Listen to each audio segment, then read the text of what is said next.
I'll call on the Director General of the APC Presidential Campaign Organization, Governor Rotimi Chibuike Amaechi, Governor of Rivers State. APC! Your Excellency, let me join those who call you our president in waiting, because I'm convinced that APC would win the election. Your Excellency, the Governor of Lagos State, my brother, my tormentor, and my friend. One funny thing about the governors of Lagos State in the past 16 years is that their wives have always been my friends, while their husbands have been my tormentors. Our leader, Asiwaju of the universe.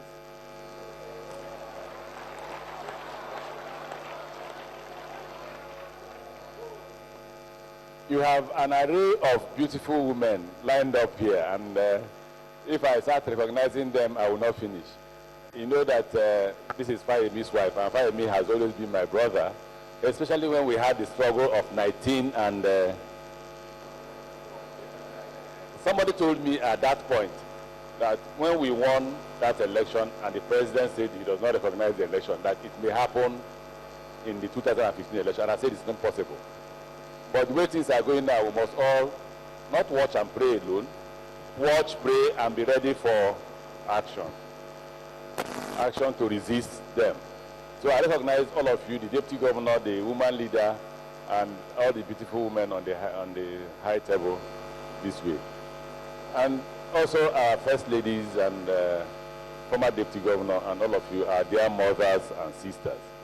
An overview of our town hall meetings will just be to bring to the public, to bring to our people, before you, the man we call GMB. And GMB simply means who? General Muhammadu Buhari. When we started this campaign as a DG, let me tell GMB this story now. There was a huge debate in the think tank of this one we had to set up. There were those who said, no, let's drop this GMB.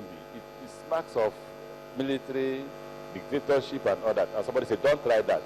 Nobody knows him as just Muhammadu Buhari. He is known as, and they don't even call him General Muhammadu Buhari. It's either GMB or General. You know that? So don't come and is he the only general in this Nigeria? And we say, no, he's the only general that they call General.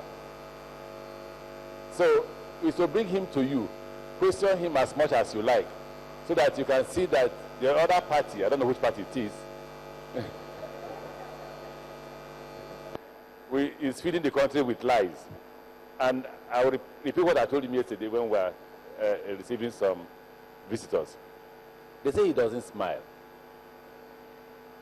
And right behind him was a photograph of him smiling. And that was the reason why we went to Saro, I remember. And I can tell you the story of Saro.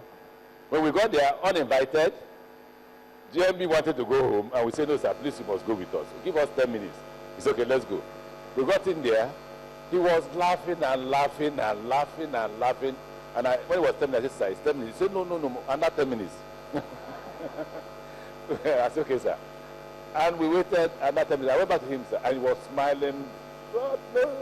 When you don't know that you are in this environment, he was just laughing all through. And then another 10 minutes, I went to him, I said, sir, another 10 minutes. So no, another 10 minutes, one more 10 minutes. We got to 30 minutes. When it was 30 minutes, I said, sir, we are going to Abuja, can we go? He said, okay, let's go now. Then the lady came forward, I said, no, more 10 minutes, we'll go over. He said, you're sure? He said, okay, another 10 minutes. And we ended up spending 45. Why did I put this story forward? To show you that this man that's been demonized is, after all, a human being. That is not what they say he is. He's not at all.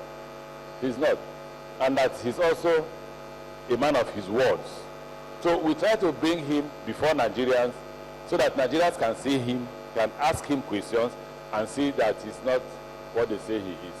He's not a Christian, he's a Muslim. But Christians work with him. And the first thing he told me, two things he told me when we started this campaign. He said to me, I will give you 16 hours of my time, but please allow me my own 6 hours. The next thing he said to me, throughout my life, I allow Sundays for Christians who work with me.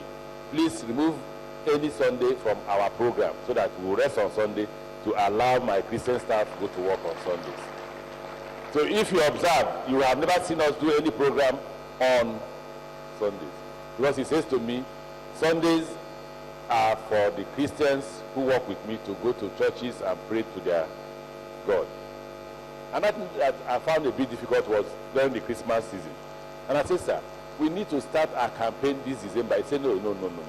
This is the season that Christians celebrate the birth of Jesus Christ. We will not campaign until after that. Can this man be a religious bigot? Who is lying?